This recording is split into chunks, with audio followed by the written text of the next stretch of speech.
This panel is about building your business and growing your business. And for me, what I've learned with my clients is growing our business, just like having a successful life, starts with igniting your mind. Mike Dooley has a great quote that I love. Thoughts become things, so choose the good ones. I'm going to talk today a little bit about my path and how I got to be here, and then I'm going to share with you some successful strategies that I've seen with my clients, particularly those clients that are small and medium-sized business owners, but certainly apply to my clients in corporate world as well. I spent about 23 years first within banking. I was with TD Bank and spent a lot of time in Toronto and also London. I grew up in the bank. I became bored and restless and spent about probably 24 months trying to convince myself that I really wasn't bored, that I really wasn't trapped, that I really wasn't feeling restless because I had such a great life. I had great work, I worked for a good company, I was well paid, I had a great network, come on Lorraine, just love it. But inside, there was something saying I needed to make a change. So I made a leap, I accepted an opportunity with TransCanada, I moved across the country, shocked the hell out of our kids, many of my colleagues at TD Bank, and went on a new journey and joined the oil and gas industry. I was there for about 6 years. It was fabulous. It was a great experience. About 3 years into those 6 years, I started getting those feelings of restlessness again and thinking I wanted to do something different. And this time, I was thinking about going out and starting my own business, which in fact I did. And for 3 years, I combined running my own business, providing advice and coaching to executives in large organizations and also to entrepreneurs while being in big corporate jobs at TransCanada as well. And I would walk over to the edge of that precipice and think about stepping into working on my own and go, oh, no, I'm just going to sit back here, have another glass of wine, and this is a good place. It's comfortable here. And then I'd walk over to the edge again and look over the edge and then back up again and think, no, I'm just going to stay here until eventually I made the leap. That was a big turning point for me, but it obviously wasn't the first turning point because I'd made a big career change before that. When we listen to our inner voice, when we listen to the knowledge that's within us, there's often a lot of wisdom there. And many of us spend time not listening to that voice or quieting it because of the implications of what that little voice is telling us. For some of my clients, the little voice has told them to leave the marriage or the relationship they're in, or to leave the business that they've been running, to sell it and go and do something else. For me, it was to leave the city that I'd grown up in, and friends and family and my stepchildren, and it was a big change. Sometimes the turning points happen because of things that happen to us externally. Health crisis, like Susan talked about, marriage breakdown, job redundancy, things like that. Whether it's self-imposed, coming from the little voice inside, or whether it happens because of something externally, those turning points feel like they may be putting big obstacles in front of us. And it creates a lot of fear. So I'm going to talk about some of the characteristics and the habits that I've seen and that I see in my clients to help them be successful. It's been fascinating for me today to hear how many of the themes are common and how many of the messages are consistent.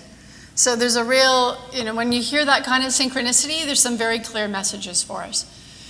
One of the successful strategies, I would say, is whatever business you are in, or whether you work for someone else, you are in the business of marketing. If you're working for someone else or you're running your own business, you are always marketing. Marketing your brand, marketing yourself as a thought leader, as a pioneer, marketing your credibility. Your number one thing is marketing.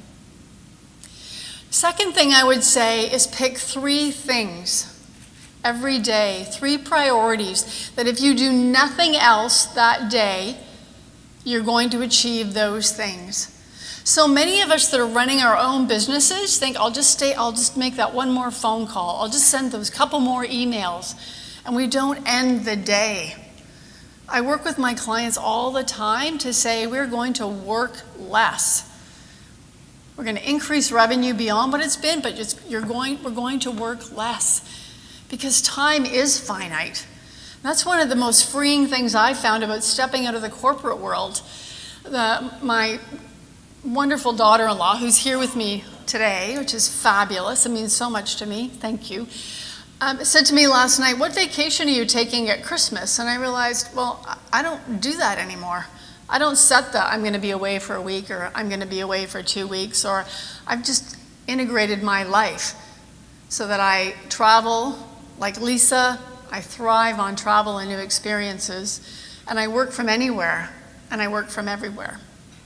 But one of the things I consistently do is every day I say, what are the 3 things I'm going to do today if I do nothing else? And that's not like I don't work long days, I often do. And one of those 3 things every day should be an action that is either filling your pipeline, if you're a business owner, or is taking you closer to, as Sheila said, the result you want in 2018. So one of those 3 things every day. Another thing I see with successful people is that they move. And we heard about that today. They have Fitbits that prompt them to get up and move around. They're committed to their physical health. They have accountability partners who call and say, hey, you said that we were going to go for a walk tonight. I know you're tired or, whatever, but we're going to go. So they move. One other successful strategy is that they get quiet. Getting quiet can be meditation. Getting quiet can be writing in a journal to generate some self-discovery. Getting quiet can be going to a yoga class, which is maybe the only place that you can quiet your mind. It might be going for Reiki or massage. But getting quiet is when we can hear the wisdom that's in our soul. And it's there for all of us. When I think about how we accomplish things as women, we accomplish things with others. This photo and another photo is from one of my favorite places, Burning Man. We've been to Burning Man 4 years. I thrive on new experiences and fabulous, interesting people. But those who live with few regrets are those who face those obstacles and their turning points and figure out, sometimes after they hunker down and deal with it, figure out how to step up and thrive. And those who live with few regrets are those who engage others to help them. They participate in communities of practice, which is what I think of this as. They participate in the virtuous cycle of reinvestment. So they invest in themselves. When I first went out on my own, I thought, well, maybe I should wait until I've established my business for a year before I go and invest any money in further development and coaching and things. And then somebody very wisely said to me, Lorraine, no, you don't get successful without investing the money first. So I made an investment in myself, and I've continued to do that every year. So investing in yourselves, as you've heard about today, participate in mastermind groups or in online communities or in other ways, anything to alleviate the isolation, but also to validate that you're not alone, because you're not. One of the very successful things that people can do is to be vulnerable with those others that are helping you pull things forward. I don't know about the rest of you, but I find it incredibly hard to be vulnerable. In spite of all the great stuff that Brené Brown says, I think, okay, I'm happy to let other people be vulnerable, but I find it really difficult to be vulnerable. But when you have supporting, caring people around you, you can be. And that will really help you with your business and your life.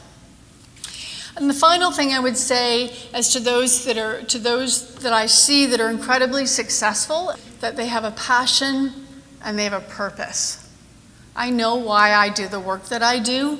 I love seeing business people inside of companies, running their own companies, to be wildly successful, not just in work, but also in their life, and to achieve their full potential.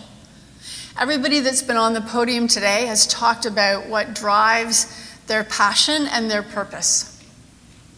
So I encourage you to seize your purpose, to grab onto that passion, because that's the wind in your sails, and to engage with this room and others in the community like this to achieve your goals. Thank you. It's about control. That's been one of my hardest things, is the delegation, once you delegate. So once you do have a good team, I'm always questioning, did you do this? Are you sure you called this person? And I see their eyes roll, and I get mad at myself. Is there a trigger point? How do you stop doing that? Define for them the outcome, how you want the brand to be represented, how you want the service to be provided, and then step away and let them do the how in their own way.